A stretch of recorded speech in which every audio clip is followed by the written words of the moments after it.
उम्मत मुस्लिमा का जवाल तलवारों की शिकस्त से नहीं बल्कि फिक्र के इन्हितात से शुरू हुआ। मुसलमानों ने जब ईमान का ताल्लुक महज इबादत तक महदूद कर दिया और गलबा दीन की जिम्मेदारी को पसे पुश्त डाल दिया तो ज़हनी गुलामी में मुब्तला हो गए। मगरिब ने इल्म, सियासत और मईशत पर अपना फिक्री तसल्लुत कायम कर लिया, जबकि उम्मत मुस्लिमा ने कुरान और सुन्नत सल्लल्लाहु अलैहि वसल्लम के इनकलाबी निजाम को छोड़कर सिर्फ रसूमात को दीन समझ लिया। नतीजा ये हुआ कि दीन एक निजाम के तौर पर कायम ना रहा। यही फिक्री इन्हिराफ उम्मत के सियासी और मुआशी जवाल का नुक्ताए आगाज बना। आज उम्मत को सबसे बढ़कर जिस चीज की जरूरत है वो फिक्री बेदारी है। फिक्री बेदारी का मतलब ये है कि उम्मत हाकिमियत इलाही को कायम करने के लिए खिलाफत अला मिनहाज नबुआ की जरूरत को महसूस करते हुए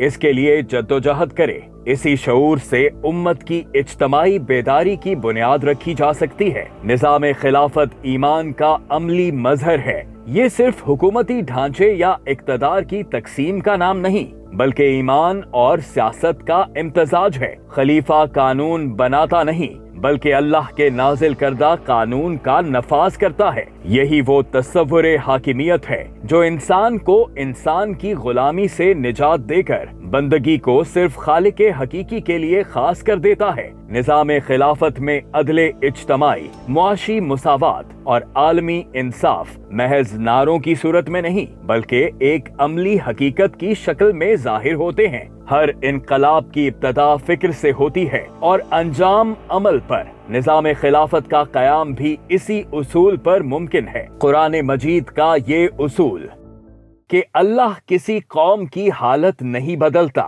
जब तक वो खुद अपनी हालत ना बदले, अहयाए खिलाफत के लिए रहनुमा उसूल है। जब उम्मत अपने नजरिए के गिर्द मुनज़्ज़िम हो जाएगी तो फिक्री इनकलाब अमली निजाम में ढल जाएगा और उम्मत का इत्तेहाद मुमकिन होगा। आज हमें अपनी तारीख, अपनी शनाख्त और अपने नस्बुल ऐन यानी अहयाए खिलाफत का शऊर दोबारा हासिल करना होगा, क्योंकि यही निजाम जुल्म के अंधेरों को मिटाएगा, उम्मत को वहदत बख्शेगा और दुनिया को अदल और रहमत का हकीकी नमूना दिखाएगा। वक्त आ चुका है कि मुसलमान सिर्फ सोचने वाले ना रहें बल्कि अमल करने वाले बने, क्योंकि निजाम खिलाफत दरअसल फिक्र अमल का वो इनकलाब है जो इंसान को गुलामी से आजादी और जुल्म से अदल की तरफ लेकर जाता है।